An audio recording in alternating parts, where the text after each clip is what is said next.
Well, hello, Kelly Rach here, your warrior dietitian who fights with you and for you to break free of food, body, and weight obsessions. And today, this week, we are celebrating the Eating Disorder Awareness Week and their theme, Come As You Are. And today, specifically, I'm also honored to be celebrating the grand opening of Embrace Eating Recovery, my private practice, to help folks who are struggling with dieting, the drive to be thin, and eating disorders. As a dietitian, it's my goal and my hope to help you find freedom. And today I have Constance Rhodes with me, and she has graciously stepped in to help me celebrate this day and this theme, Come As You Are. And Constance is the founder and CEO of Finding Balance, and she'll be talking to you a little bit more about that later. Constance, welcome, and thank you for being here. Thank you for having me. And for those who are listening, I just want you to know that we believe fully in what you're doing. I'm really excited that you're jumping in and getting this practice going. So many people are going to be helped by what you do. Thank you. Well, Constance, I'm really glad that you're here with me today because you have a different perspective. You're not coming in as a clinician, but you're coming in as somebody with real life experience. And since your experience, God has opened up the doors to allow you to help others. And I'm wondering if you could just take some time to tell us a little bit about your story, your journey. Yeah, sure. There's a great verse in Genesis 50:20. It's talking about Joseph, but it says, essentially, what was intended to harm me, God will use for good and for the saving of many lives. And so for anyone listening today, and as we begin to get into this topic and you think, my life has been such a mess, I just want you to know, I'm going to share with you a little bit of my story and you'll see how God can redeem that and he can do it for you too. When I was growing up, my parents married super young, 15 and 17. And my mom, I believe it was around the time that she gave birth to me, she developed an ovarian cyst. And when her cyst burst, she was not able to keep food down. Now, this was kind of a long time ago in the 70s, and eating disorders weren't a thing. But my mom had always wrestled with feeling like she weighed too much. And now, because this condition happened, she wasn't able to keep food down, and she saw the number on the scale going down, like for the first time. She was literally so excited that she told my dad about it. Like, hey, look at this amazing weight loss thing that I'm doing. And he was alarmed. They were in kind of a small church that was really involved in their members' lives. They told her, stop doing this. This isn't healthy. She stopped. But that had kind of planted a seed. And then, several years later, she began to do that behavior again. So it's not like it just went away because someone told her to stop. So my childhood, I watched my mom. She engaged in very disordered eating patterns. I will say the majority of what impacted me would have been in the bulimic category. And we'll talk in a little bit that there's a continuum of food issues and not everybody, would qualify or meet criteria, but my mom would have. She was on the extreme side of bulimia. She would steal food. She would go to restaurant after restaurant. She would clog the toilets in those restaurants. They began to be aware of her. I mean, you hear what I'm saying. This was a legit issue that even other people could see. And we certainly saw it at home. And I remember I used to wonder, because she was so beautiful and so talented. And I would think to myself, why did she do this behavior? And I never understood it until I went to college. I went kind of young. Seems to be a theme in my family. I went at 16 years old to a small Bible college in Texas. It was over 1,000 miles away from home. I was on my own for the first time. I was facing pressures of being independent, and I was super lonely. It was hard for me to make friends, and I began to binge. Now, that word was not discussed in those years either. This was 1988, and binging wasn't a thing, but it is what I was doing, and I was eating and eating to the point of pain, literal pain. I would wake up the next morning and feel like I can't even move. I'd have this hangover of everything I had put into my body. And a few months into my freshman year, I suddenly realized that I gained weight. And when I jumped on the scale and saw that, I was confused, because again, this was 1988, before the internet, before you hear about eating disorders, you don't hear about freshman 15, nobody told me these things. But the truth was my body was radically, quickly changing because I was so entrenched in what was becoming kind of a binge eating disorder. So in those days, your only diet help was the little diet guides by the checkout in the grocery store, and those are always these crazy fad diets. And I jumped on them. And that started me on a pattern that I know so many of you guys can relate to. You try one thing for a few days and then it's too hard and then you kind of overdo it. And then you're like, okay, I'm going to get back on the train, and you diet again. And then, you reach a breaking point on that. This whole yo-yo dieting, yo-yo disordered eating thing. And that eventually became my entire college experience. And there were seasons where I was really good. And technically there was a whole semester that I would have met criteria for anorexia. And then there were a lot of more seasons that I wasn't good, because the truth is most people don't have the willpower, if you want to call it that, to just rigidly do that for a super long time before we trip ourselves into another, type of behavior. So my weight actually did increase, and I became more and more unhappy. I will say this, though, going back to that verse that I mentioned at the top. It was during that season when I was literally at my heaviest weight. We were on the road in Europe, doing like concerts at churches, and we were praying for people after the concerts. And I was having women come up to me, and this was 1991 at this point, women in Germany coming up to me and through a translator saying they had an eating disorder. I wasn't saying anything about that on the stage. I was just battling one myself. And that was when literally God birthed the vision for all that we now do today at Finding Balance. And so even in the midst of that, and so if you're out there and you're like, my life is a mess, but you have this thing inside of you that's like, but maybe I'm called to something more. You are. And it's important to listen to that and, kind of do stuff that gets you there sooner rather than wasting a lot more years. I did waste a lot more years, but God has redeemed it all in the end. Wow, that's quite a story, that even in he took you all the way to Germany to give you this vision of what you're doing now. I didn't realize that part of your story. That's fantastic. I'm wondering, in this journey, was it just self-awareness that there was something going on, or did others around you kind of come to you and say, hey, we're noticing this about you? What was that like for you, and how did you come out of the eating disorder trap? That is, such a good point. The question of, do people notice? You and I were talking earlier about the fact that, most eating issues lurk under the surface. Every time I lead a group, say at my church, we do that now. We have this awesome curriculum called Christ Fed that we're piloting. And always on the first night, in comes everyone. And now I've done it long enough to know better, but I know that they're all looking at each other and they're all thinking, oh, I'm probably in the wrong place because she looks normal, and she looks normal, and she looks normal. And so to answer your question, so my eating issues went for about 10 years. The first 3 of those were very volatile. They're the ones I started describing to you, right? So swinging up and down in my weight. Nobody asked me questions during that time, with the exception of the season when I was in that more anorexic, so it was more noticeable. And I was doing behaviors that my roommates were getting wise to. So I remember specifically one time when I overdid laxatives, and I was in so much pain, I couldn't get out of bed. I was on a Christian campus, and so they brought people in to pray for me. And they were aware that something was going on. I had another roommate that would buy me food and, help me eat. But I will say, and you know this from your work, then when I was no longer in that, really underweight stage, people don't ask questions. Right. And so when I was at my worst was when I was binging. That's when I was really, I don't know, I guess the anorexia part was bad too. But in the binging, I was in just as much turmoil, but people don't ask questions about that. And then what happened is I graduated college. I ended up moving to Nashville. I ended up working in the music business. It was a very image conscious environment. I was in that, not otherwise specified category. I guess they call it OSFED now, subclinical eating disorder. And so then there was an interesting thing that happened, because my weight was low, but it was admired. Okay. So it took people to be really brave and to really care about me, but I didn't have a lot of meaningful relationships. So it took people to really be brave and say, hey, is this going too far? Because within our culture by that time, which was close to the 2000s, this skeletal look is what you saw on TV. We see it today.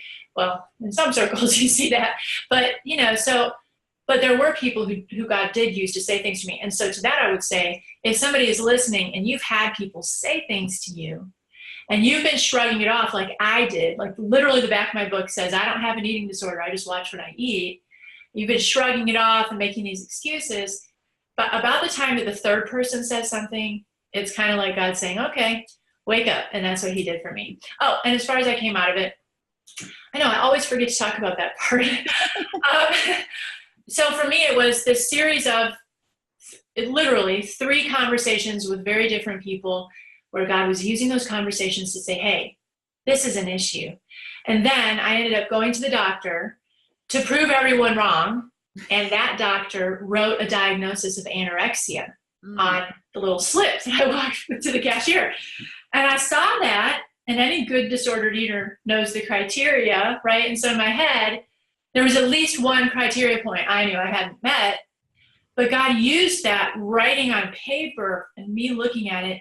And it was a very pivotal moment for me as I walked back down to my car, and I sat in there terrified, mostly afraid, not that I was hurting my body, but that I had this big problem and I was this huge fraud, and I was one comment or someone knowing away from losing everything. Like I literally believed I'll lose my job in the music business if anyone knows I have food issues, right? It was such a lie for me. But in that moment in my car, I did the wimpiest prayer ever. I was like, God, make me be willing to consider maybe thinking about doing something about this. It was literally, I'm not kidding, because I wasn't willing yet, but I was willing to be willing. And then God began to bring people in my life. And one of the most important things that helped me was this little support group I went to that had nothing to do with food issues, but sitting in a group of other people who had life-controlling issues and realizing I am the same as these people. We all have the same underlying issues. And for that reason, group work is it's really the most important work we do at Finding Balance, because in the context of community, I believe is where so much of the healing happens. That's awesome. And I totally agree. I was just talking with Carrie Anderson earlier in the week, and she was describing the same thing, that how important being with others and having love from others is such a healing part of the process, and so God is just showing up in your life in major ways to kind of knock you around and tell you like, hey, this is what's going on, and using that to springboard you into where you are now. But I want to back up just a little bit and kind of come back. You mentioned that subclinical part. And I think that's, as we think about the theme, Come As You Are this year, that is a group of people, I think, that are underheard and underserved and less willing maybe to come as you are, to face the issues, because there is that vanity of, oh, your body looks great. And so, but the mindset's there that something is going wrong. So I'm wondering if you could speak more to some of those things that might be going on in the thought processes, in the mental space of somebody who might not have a full-blown eating disorder, but might be knocking on its door. So we'll talk about that. We'll talk about these categories, but some of the thought processes, and I was looking back at my very old now book, Life Inside the Thin Cage, but these feelings of this warped body image. Oh, thank you. A warped body image. So you view yourself as, we would always see these things about, and I can still do this today. I'm going to be honest. I can look in the mirror and have a warped view of, oh, this shouldn't look this way or that shouldn't look that way. But it's how much are we thinking about that? Things like body checking. So constantly kind of feeling, different parts of our body, either because we hate them so much because they're sticking out more than we think they should, or to find the comfort of, oh, yes, I can feel that spot there and it feels the way I want it to, that kind of thing. Size, what size am I? Are the jeans that I wore yesterday still going to fit today? Because last night I had dessert and now I'm really anxious. I'm walking into my closet and I think maybe I'll just pull out the sweatpants because I'm terrified to put something on because I think I've grown 10 pounds overnight. These kinds of thoughts sound crazy, but it's not. The mirror being your enemy, not being able to look at yourself in the mirror below the neck. That was a thing for me, particularly in the binging season. Just feeling dissociated from my body. That self-hate that focusing on that one part or those couple of parts that, maybe you're working out all the time, and part of your body is behaving and obeying you and becoming what you want it to be, but darn, why won't my thighs or my rear end or my belly, why won't it submit? I'll just have to work harder, when we isolate these body parts, because the reality is that there's generally not a lot of perfect, if you want to say perfect, which that's a moving target anyway, but usually our bodies, there may be parts of our bodies that we just love how they look, and there may be parts that we don't, and that's okay. It's like, I don't have to like every part of my body, but how can I love it well? So moving out of that, not always judging everybody that we see and racking up how do their thighs compare with mine, and how do I put myself either above or below this person? All of those kinds of things mean that there's a lot of energy going on in these thought processes in unhealthy ways. Awesome. Yeah, that's a lot. And that's really just like barely touching the surface. Yes. Is barely touching the surface of the different thought processes that go in, and just the harm that causes, right? Because then all of those thoughts then drive us to be disconnected, or like you said, dissociated from our own body, which then leads us to be disconnected from our ability to tune into hunger and fullness, right? So then we look to those external ways. So that becomes, what does the diet say that I can or can't eat, when I can eat, where I can eat, how much I can eat, right? And then if that's not working, food becomes the enemy. Is that kind of what you experienced with food as well? Yeah, I mean, for many people, I think I even put that in the book, is it friend or foe? Like one of the things we say is food is not your frenemy. It's not going to fill those empty places. It might it does temporarily. That's why some people do overeat. They'll say that, like, I felt so lonely, and then when I ate, I felt good. And we know that that's because there's chemical processes happening in the brain, depending on what you're eating, that can make you feel good for a little bit, but it doesn't really fill that need. And then for the others, food is my enemy. There's also this whole issue of good and bad, right? Attaching moral value to food. And so if Twinkies are bad, I elevate them up so high that I kind of worship the Twinkie, and now I'm going to think about the Twinkie, and I walk by the Twinkie, I can't have those. What are we going to do? We're going to buy the box and eat the whole thing because we've elevated it to this position that it doesn't deserve. Really, food is not good or bad on a moral level. Are there more nutritious things and less nutritious things? For sure. But if we can remove the rules about what we can have, we'll find we generally will move toward more nutritious more of the time, and then we're eating more intuitively and not punishing ourselves if we have a little treat that we enjoy.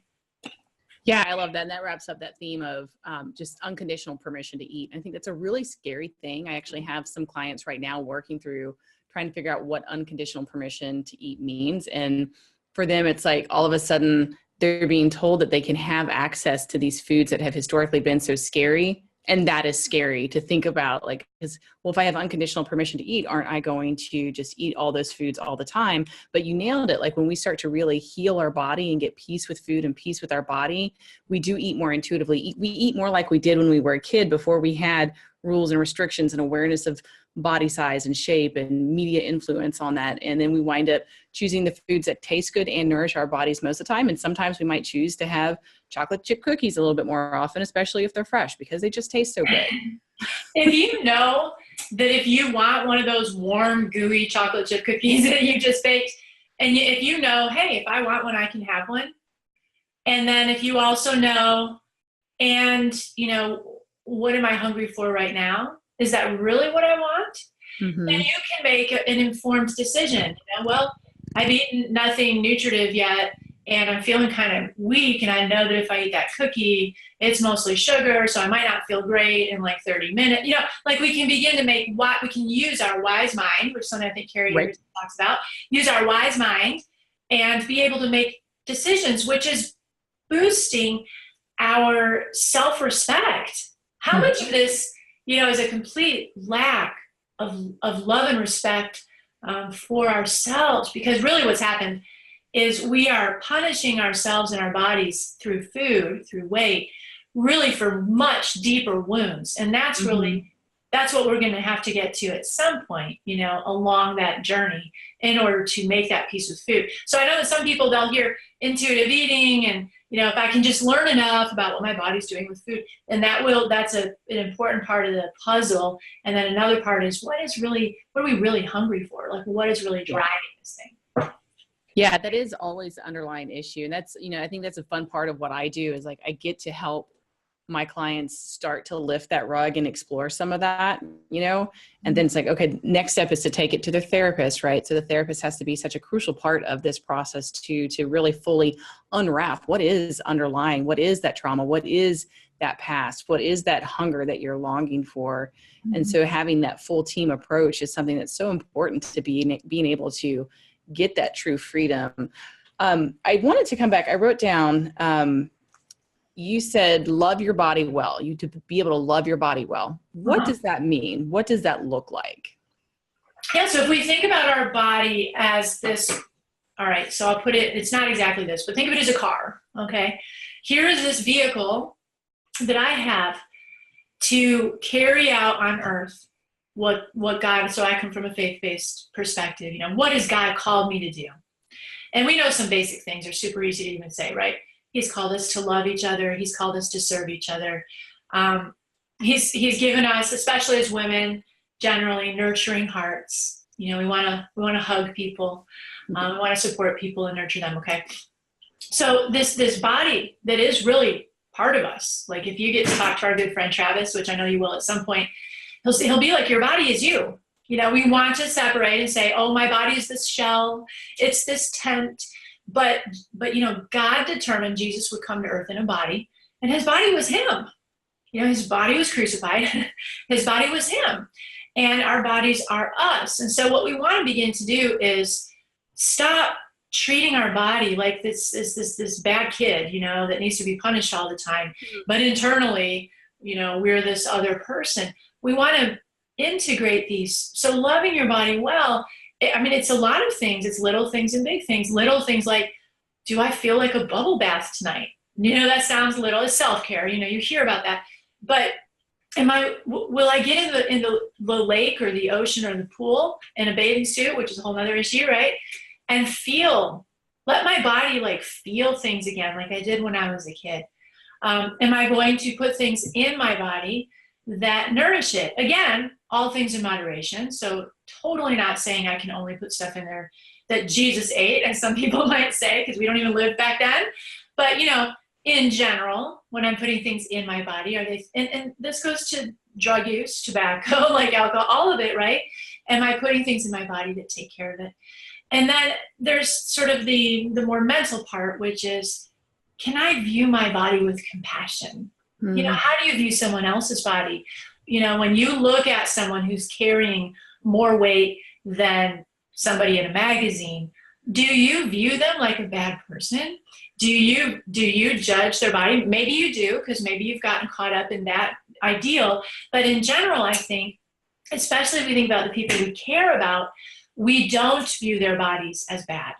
We view their body as part of them, and it's really somewhat irrelevant, but it's part of how they move through life. Mm-hmm. And so if we can view our bodies like, hey, my daughter was pointing out, I know that I'm not a large person, you can see that, but I have very soft places because I've had 3 children. And we were in the bathroom the other day after a shower or something, and she saw me, mostly unclothed, and she was pointing, I think she actually squeezed a little bit of a love handle that was, there. And again, I'm not saying I'm in a large body. I know that, but you just have to know we all have these parts of us, right? So she was kind of poking at it. Now you got to understand though, I've been super intentional all her life. So she is not a girl that's going to say, you're fat. Okay. But she was curious because it was squishy and hers is not. And I was just like, yep, I've had 3 babies, and that's just what happens, end of story. And I was able to move on because I don't view that part of my body as making or breaking my value in the world. And so I'm able to just love it and love myself by not beating myself up afterward by that comment. Does that make sense? Yeah, that does. It's a lovely example. I've had 3 kids also, and I'm growing them up the same way, right? Where it's very neutral with how we how we look at bodies. And so sometimes with my tummy, you know, they'll do the same thing and talk about, you know, how it's soft. And my oldest, he'll say, but that's because I was your biggest baby. And he was almost 12 pounds. Wow. Yeah. And so he sees it as beautiful, I think, in some ways, knowing that my body is the way it is because it gave birth to him. And he's sure to let his younger siblings know that he was the first one to come out of mommy's belly as well.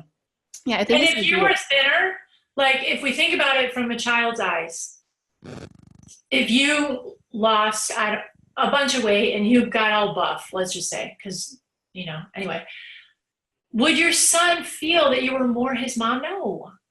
No, like your body doesn't change that special bond that you have. I was talking with someone just this week about that. Our specialness doesn't come from the external shape of our body. It comes from the internal relationships that we have. That's what makes it special. And so we focus on the body like it's the thing that's going to buy us being special, when really it is the relationship that matters the most. Yeah. And I think that conversation you were having about how, using that example, like if you saw somebody in a magazine that maybe had a larger body or had this body type or that body type, you don't look at them differently because of that. But yet 99.9% of the people that come through my door, that's what they say, but it's different because this is me. That's them. This is me. And so having to kind of help reshape them and bring them back to, yes, this is you, and it's no different than seeing them. Because I feel like so many of the people that I see and that you guys have worked with through Finding Balance, that there is so much shame and guilt wrapped up in their body for one reason or another. Maybe it's trauma, maybe people have made fun of them so they don't feel worthy. And so there's this internalization that their body isn't worthy of being kind. I'm wondering if you have some thoughts or tips on how to begin that process of going from hatred to maybe even okayness, if you will, to liking, you know, that process to getting to where we can love our body well. And I know that that might be a longer conversation than just today, but what would be some maybe starting points? You know, because I'm such a believer that relationship is what we're most hungry for. And if you think about it, again, I come from a faith perspective. So if you've heard the story of Adam and Eve, which most people have, God says before anything bad happened in the garden, God says, it's not good for Adam to be alone. Like literally when Adam could just be hanging out with God, just him and God. And they were. God says he shouldn't be alone. I believe 100% that beneath all of these different hungers is that one. I want to be connected. So for me, when I consider how can somebody begin, and even in my own journey, begin to believe that maybe they have value. Because even though I was, during most of my eating issues, I had a really cool job in the music industry. And externally, I had it going on. Internally, I had a lot of shame. I didn't even know it. Internally, I didn't think I mattered, right? But if I look at my life at that time, my only community was my husband. Those are the only people that knew me, my husband, right? And so, like I mentioned, God drew me to that group. Then he drew me to a counselor. You get to do this with your clients. Others begin to reflect back to us, if we're with the right people, the truth about our value. So it's really not like, oh, if I could just fix how I feel about my body, I'll feel better about myself. To me, it's the opposite. It's if I could just have a larger mirror than my own about who I am and what my value is, my body becomes less important. How it looks becomes less important because I'm understanding something deeper. Does that make sense?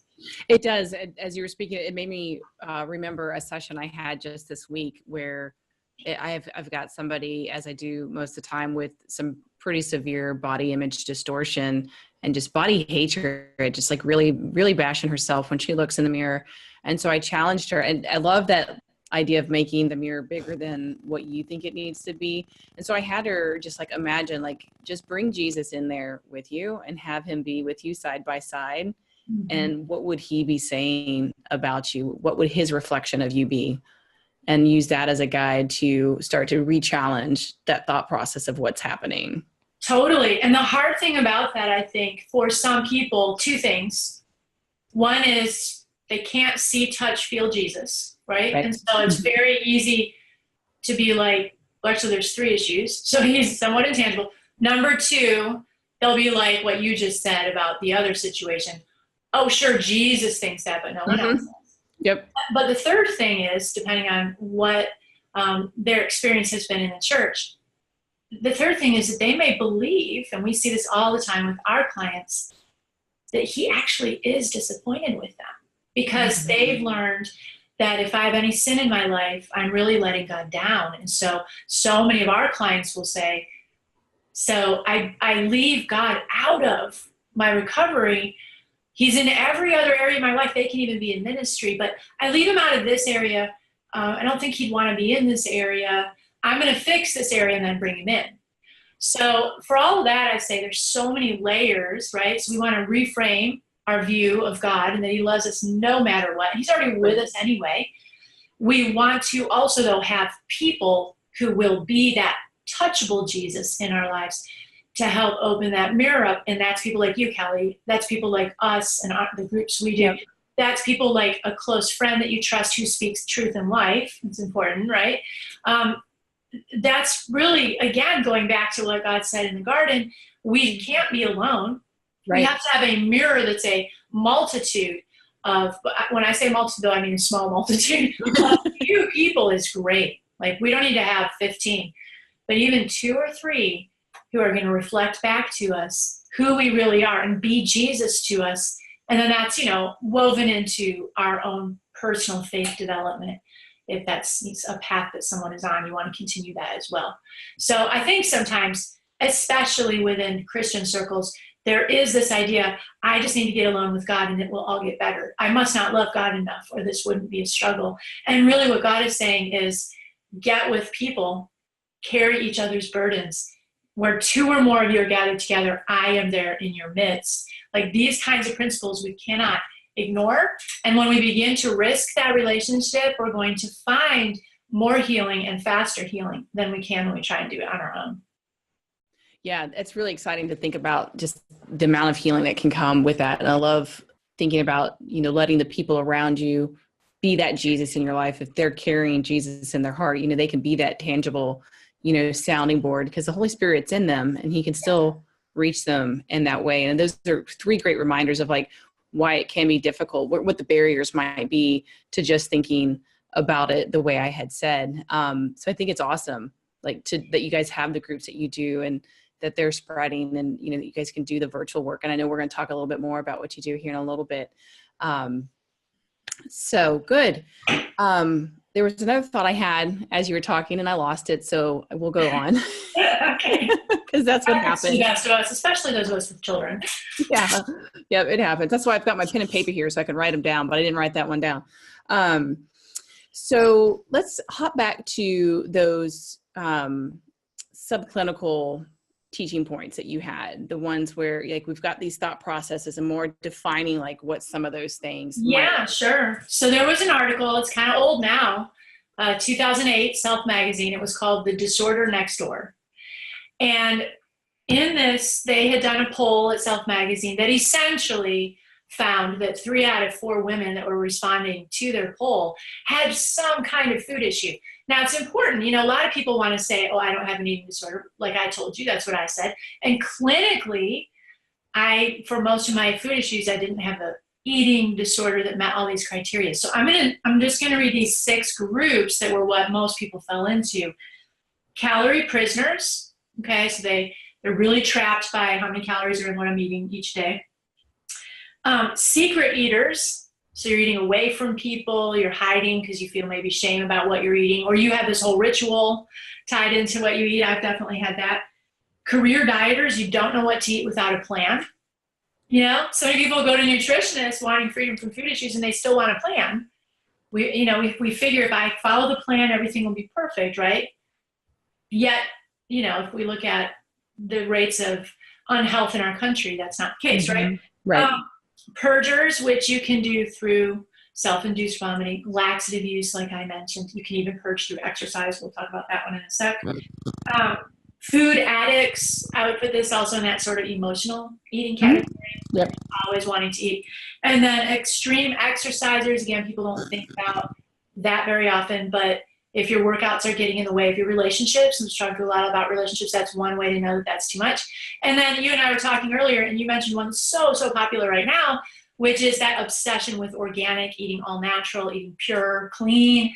That's called orthorexia. I love it when I tell people that has a name. And what? Because they just think, oh, especially again in Christian circles, this idea of eating pure and clean seems very righteous, right? Mhm. Like this is part of doing the very best for my temple. But if it costs you time, money, and energy that you don't have, and if it's cutting in the way of relationships because now you can't go out to eat with someone because they don't have pure, clean, organic food, we begin to see, oh, this good thing can become a not good thing. Yeah. So those are some of the more common categories that people wrestle with. Yeah.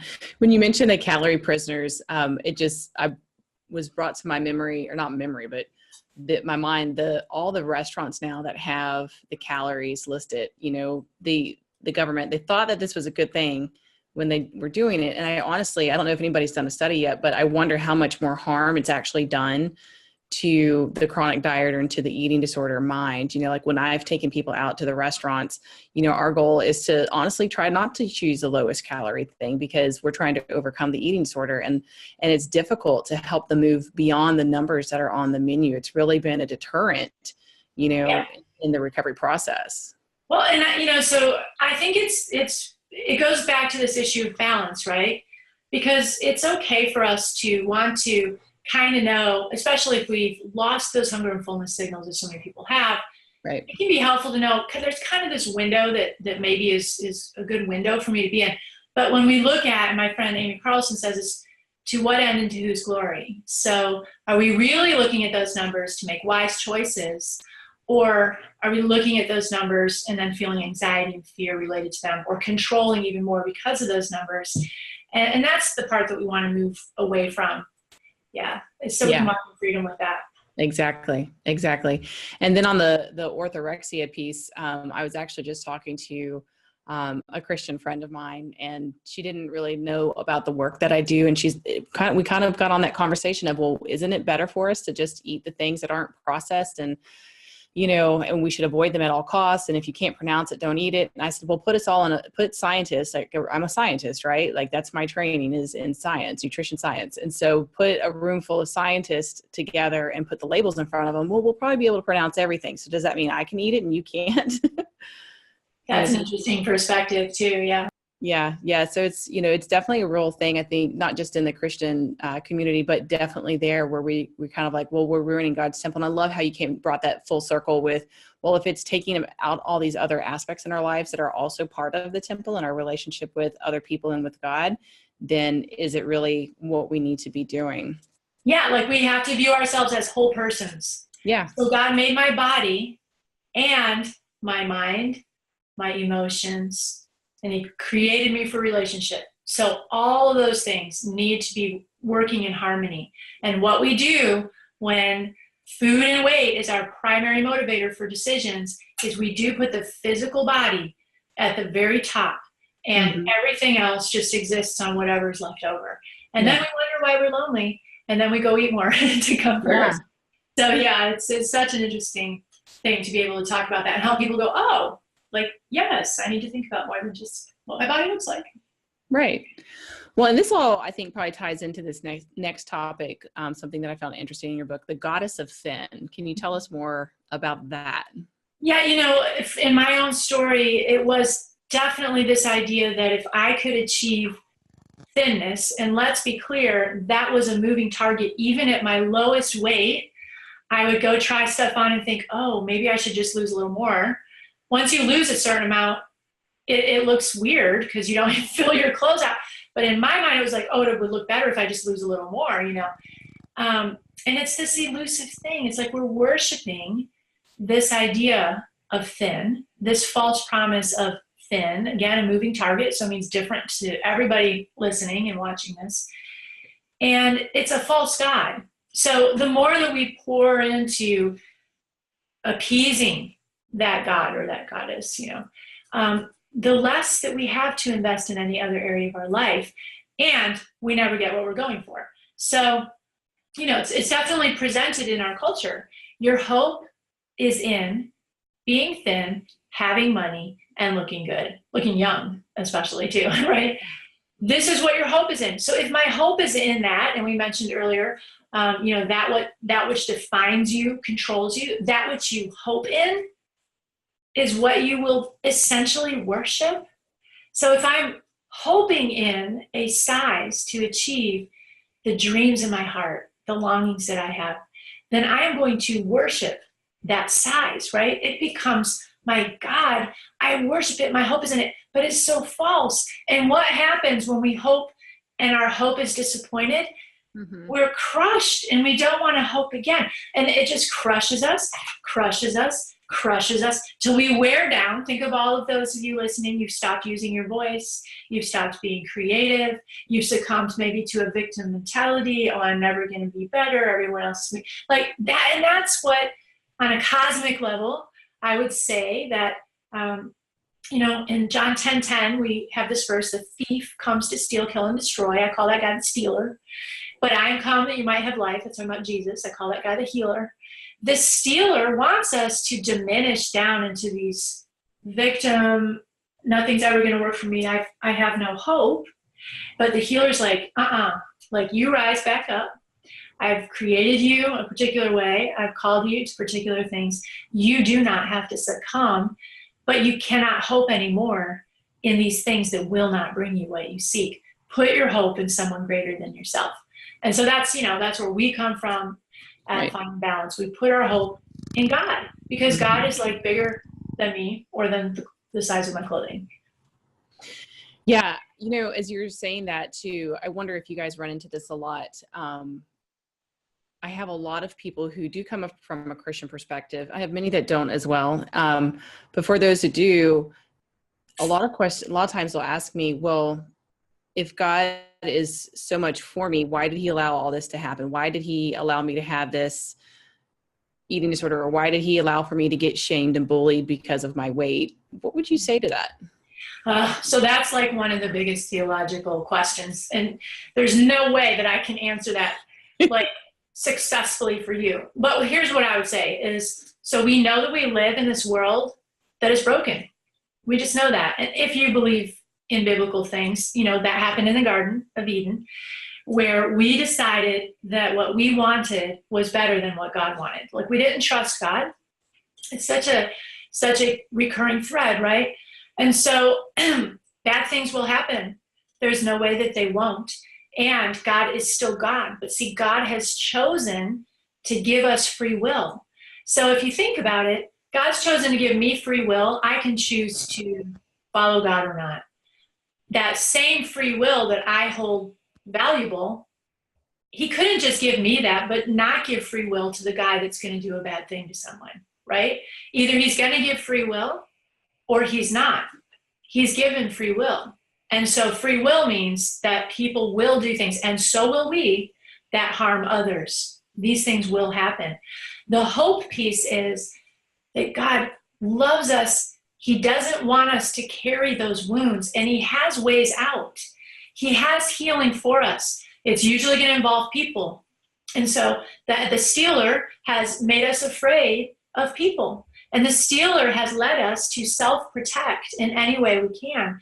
And God's way is going to say, come out of hiding, come out of isolation, begin to stop self-protecting. You don't have to lay yourself bare immediately, but move into that process one trusted person at a time.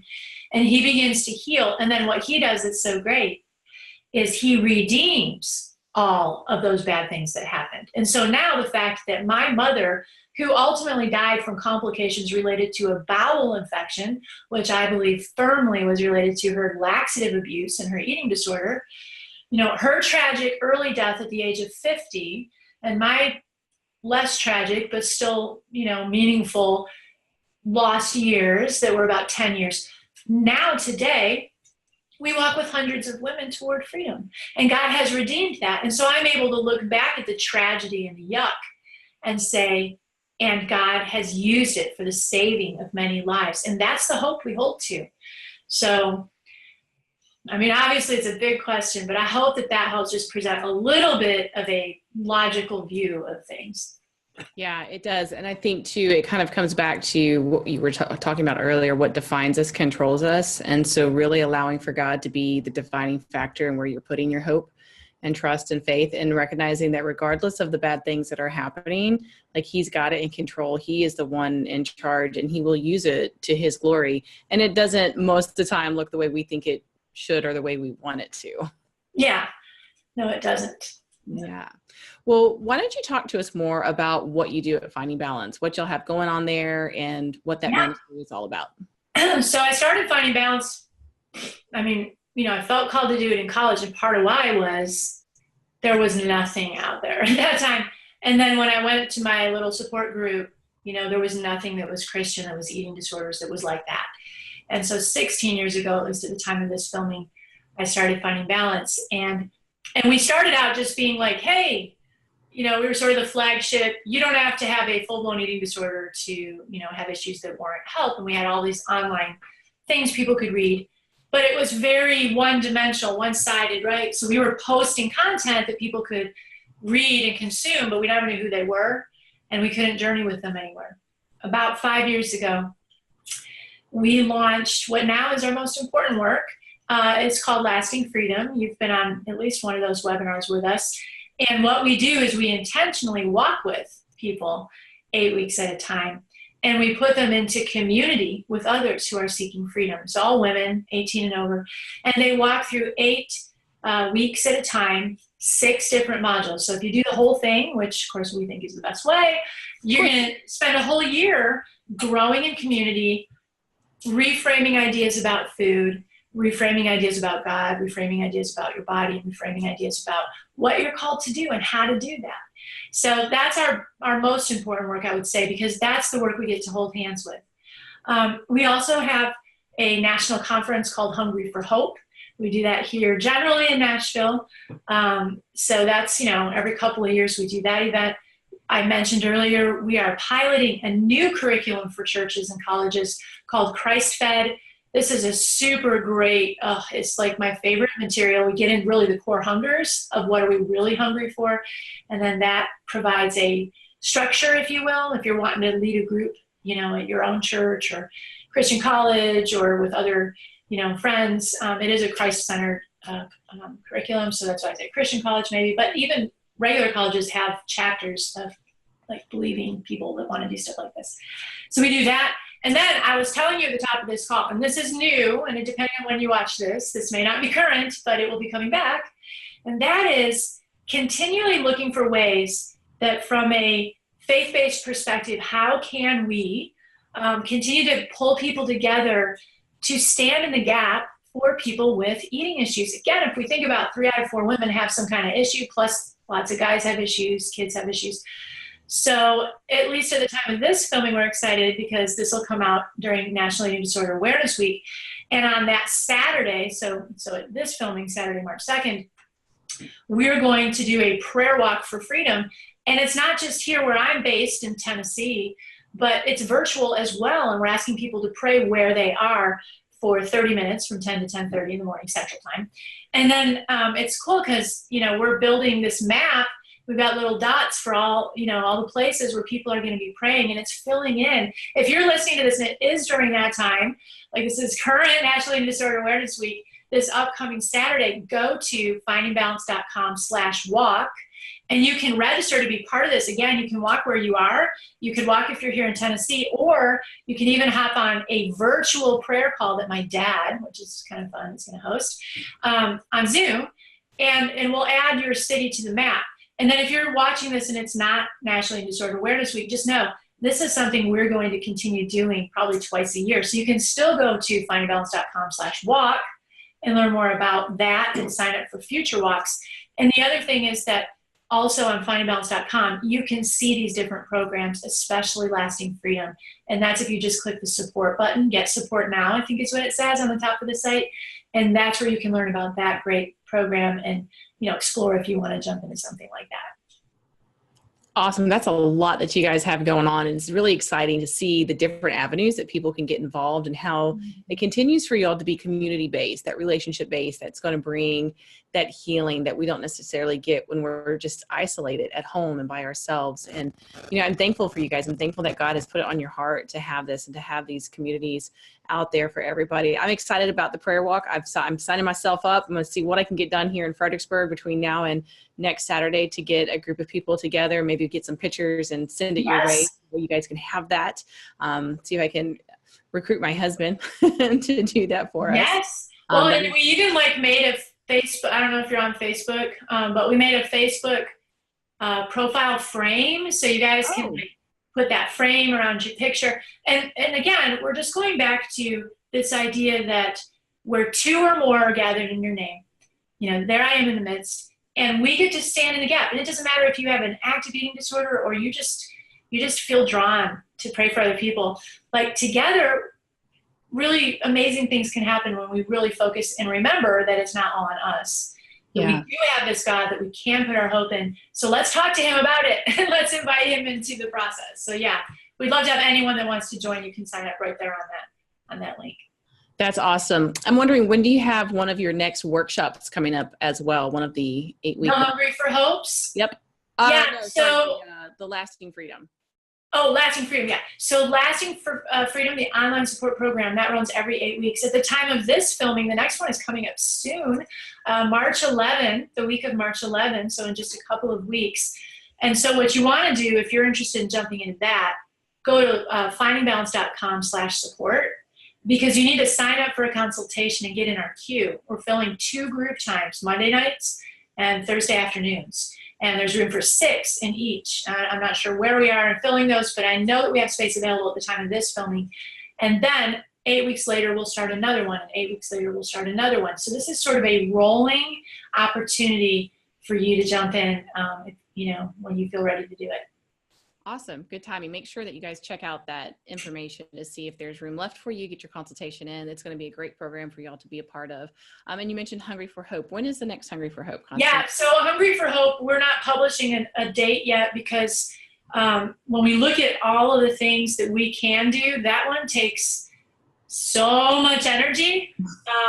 And so we have to be strategic. So we know that we will not do one in 2019.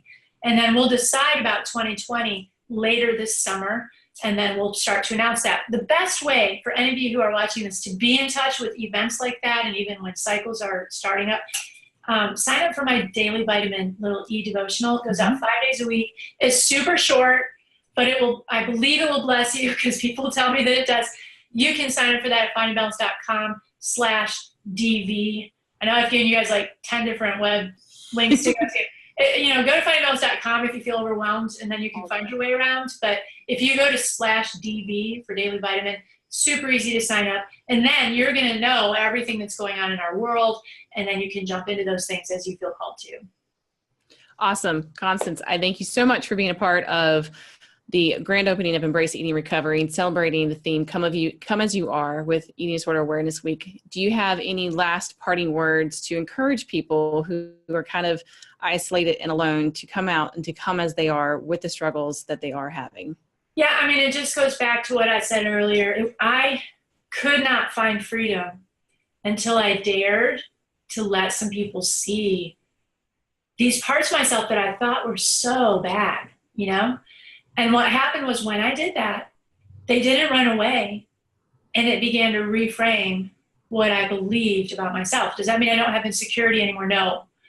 But I have mirrors in my life now, and so I walk more confidently, and you can too. And if you are looking for a dietitian who understands more than meal planning, then go to someone like Kelly, because really what we're talking about is there are all of these different components of that journey. Working with someone like Kelly is a great way to look at some of the food stuff, look at some of the intuitive eating, and begin to open up your mind to more of what might be going on. And then, really good practitioners like Kelly, like others that we know, they know how to help you find additional next steps. If it's treatment, if it's a counselor, if it's an intensive, it's a program like ours. And so you begin just with one, and then you ask God, hey, give me courage to see what next steps you have. And that's maybe the final thought. It's really just is one next right step. We talk about that all the time, finding balance. One next right step. It's not that you have to jump from where you are today to even my embraced life. Like, you might hear that, now I could never embrace my life. No, it's like, it's one little step. It's one little step at a time. That's all. That's all. You don't have to fix all of this on your own. God's got you, but listen to what next step is in front of you and take it and watch what happens. Awesome. Thank you, Constance, so much. Appreciate you. Thank you. Thanks for having me. Bye, guys.